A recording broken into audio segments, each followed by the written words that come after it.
What does it actually mean to overcome, those really deep obstacles, especially the internal ones, and to really find that lasting sense of peace? Today, we're doing a deep dive into a really incredible ancient Buddhist text. It's called 11, Godhikattheraparinibbānavatthu, 43. It tells this compelling, honestly quite dramatic story about an elder named Godhika and his final liberation. Our mission here is to pull out the key insights, maybe some surprising facts, from this one really rich source. We want to understand Godhika's, unique journey to parinirvana, that's ultimate nibbana, and what this specific story tells us about enlightenment and release in these ancient texts. Yeah, and it's definitely not just a simple story. It really pushes our understanding, I think, of what a spiritual path can look like. Yeah. It introduces us to this elder, Godhika. He was living in a place called Kalasila near Sigili Pass. That's in Vilavan in Rajagaha. Okay. And the source, it describes him as incredibly diligent, ardent, really resolute in his practice. He was, by all accounts, deeply committed. So definitely not just dabbling. He was fully invested. Exactly. But even with that commitment, he ran into this recurring, it sounds heartbreaking, this challenge. What was that about? It was a huge struggle for him. The text says that 6 separate times, he managed to attain what's called samayika citta vimutti. Which is? It's a temporary liberation of mind. So imagine reaching this really profound state of peace, of clarity, only for it to, slip away. Wow. 6 times. 6 times. And each time, he fell back from that state because he had some kind of underlying illness. It's this cycle, achievement, then relapse. Yeah. And that really sets the scene for what happens next. I can only imagine the frustration, the emotional weight of that, getting so close and then losing it again and again. So what happened after that 6th time? Did something change? Oh, changed dramatically, yeah. After that 6th setback, Godhika started thinking differently. He realized his future felt really uncertain, precisely because these meditative states, these jhanas, they kept falling away. Right. For him, this wasn't just a minor bump in the road. It was like an existential crisis, really questioning his progress, his whole path. That just, incredibly high stakes. So what did he do? The text describes a decision that sounds, extreme. It was extremely decisive. The source tells us he resolved, right then, to end his life. He took a razor. It's described as kesarapanasathe, which implies, a cutting tool laid down on his bed, and intended to cut his throat, galanali chindatu. Wow. And this act, it's important to see, wasn't just despair. It signals this profound, unwavering commitment to liberation. It suggests that for him, living without reaching that final permanent freedom, it was just unbearable. It really makes you think about the internal state someone must be in to make such a choice for freedom's sake. Absolutely. And right at this incredibly intense moment, the story introduces another key figure, Mara, the evil one. Now, in Buddhist thinking, Mara isn't just a double figure, right? He represents temptation, attachment, the things that bind us. What's his role here? Well, Mara, being the sort of cosmic adversary to enlightenment, he becomes aware of what Godhika intends to do. And Mara recognizes something crucial, someone that resolute, someone willing to disregard even their own life for liberation.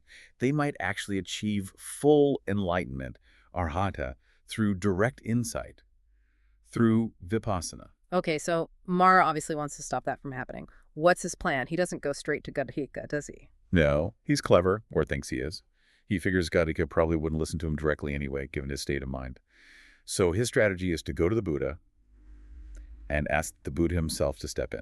Ah, okay. He approaches the Buddha, disguised as just some unknown person, and starts with all this praise, great hero, and so on. And he says, basically, your disciple, he desires death, he's contemplating death. You need to restrain him, O glorious one. How can your disciple, devoted to your teaching, still just a learner, with an unreached mind? How can he just make an end of himself like this? So he's trying to manipulate the Buddha into preventing Godhika's final release. Exactly. It's a cunning attempt. But then, things take a really surprising turn. Right at the moment Mara is making this plea to the Buddha, what's actually happening with Godhika? It's amazing timing. Godhika had already used the razor. He'd done it. Whoa. And the Buddha, instantly knowing it was Mara speaking, and also knowing what had just happened with Godhika, immediately recited a verse. He said, "Thus do the wise ones act. They do not long for life. Having uprooted craving with its roots, Godhika has attained final nibbana." Just like that. The liberation happens exactly as Mara is trying to stop it. Incredible. So what happens next? The Buddha and the monks, they go to where Godhika is. Yes, the Buddha, along with the group of monks, went to Godhika's dwelling, and Mara is still there, kind of lurking. The text describes him appearing like a mass of smoke or darkness, and he's frantically searching everywhere. He's looking for Godhika's parinirvana, Which is? his rebirth consciousness, the consciousness that would normally link to a next life. Mara is completely baffled, looking around, wondering, where did it go? Where is it established now? He just can't comprehend a state beyond rebirth. Right, he's looking for that link, that tether to future existence, and finding nothing. Exactly, and the Buddha sees Mara doing this futile search, and he points it out to the monks. And he makes this profound declaration. Monks, with unestablished consciousness, Godhika, the noble son, has attained final nibbana. Okay, unestablished consciousness. That phrase seems absolutely central. It sounds like the real aha moment in understanding what nibbana means here. Can you unpack that concept for us? Absolutely. Yeah, it's crucial. Unestablished consciousness isn't just some technical jargon. It points to the really deep, almost paradoxical truth of Godhika's liberation. It means his awareness, his consciousness, it wasn't tethered to anything anymore. There's no ground for it, no basis for future rebirth. It's not connected to any realm of existence. So completely free. Utterly free. His consciousness had totally transcended that whole cycle of conditioned existence. It's the ultimate freedom. And Mara, who basically embodies attachment to existence, he just cannot grasp it. He can't find it because there's literally no place for it to be in the way he understands reality. Yeah, that's a mind-bending idea. Complete transcendence. But Mara, he's still confused, right? He doesn't just give up yet. No, he's still completely baffled. Yeah. So he appears again, this time disguised as a young boy carrying a lute, like a musician. And he approaches the Buddha again and asks, essentially, I've searched everywhere, up, down, across all directions searching. I just don't find him. Where has Godhika gone? He still can't wrap his head around it. Still looking for a where. Exactly. And the Buddha just gives this definitive, almost dismissive reply. He reaffirms Godhika's achievement, he says. That wise one, endowed with wisdom, a meditator, always delighting in meditation, practicing constantly day and night, not longing for life. He conquered the army of death. He's not coming back to rebirth. He uprooted craving completely. Godhika has attained final nibbana. Oh, case closed. Pretty much. Ah. At that, Mara is just utterly dejected. His lute falls from his arm and poof, he vanishes.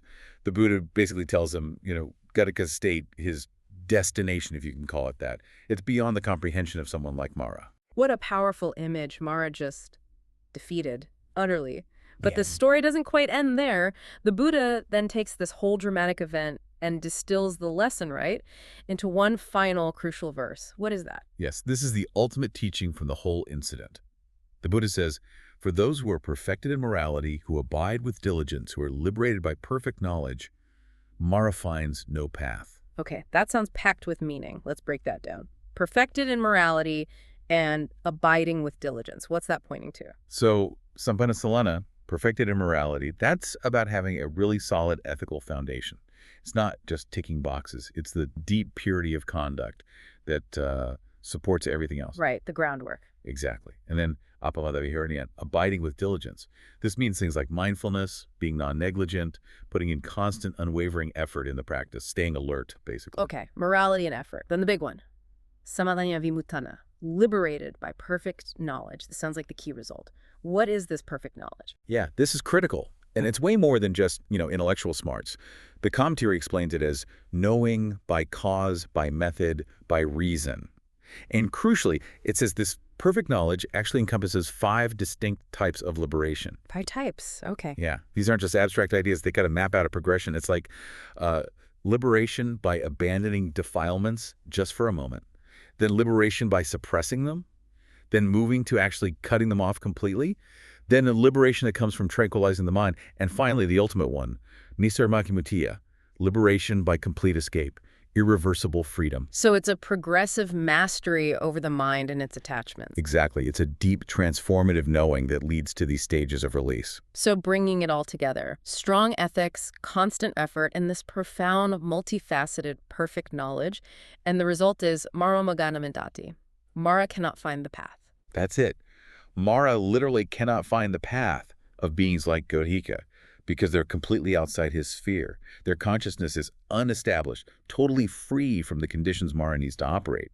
It signifies a state, well, beyond all dualities, beyond all attachments. So what does this whole story mean for us then, especially that final verse? It seems to point towards what real freedom from suffering and attachment looks like, according to this wisdom. It's not just about, dealing with external stuff. Not at all. It's about uprooting that fundamental craving, even the desire for existence itself, to reach a state so profound that even Mara, the embodiment of attachment, is just completely lost. That's a powerful teaching. It truly is.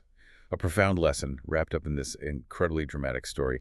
Apparently, the discourse itself was hugely beneficial for those who heard it originally. Many attained stream entry and other stages of awakening. Wow. So Godhika's intense struggle, that cycle of temporary liberation, and then the sudden final nibbana right at that extreme moment, it really illustrates these core principles: mindfulness, wisdom, and ultimately that complete freedom from craving. It certainly does. Yeah. And it leaves us with, I think, a really provocative thought to chew on. Yeah. How does this story challenge our usual ideas about life, death, and what spiritual attainment even means? What does it really mean for consciousness to be unestablished? And what are the implications of that concept for understanding ultimate freedom, a state so free that even the forces of attachment literally cannot find it? Definitely something to ponder long after this deep dive ends. Thanks for unpacking that incredible story. My pleasure. It's a remarkable one. Until next time.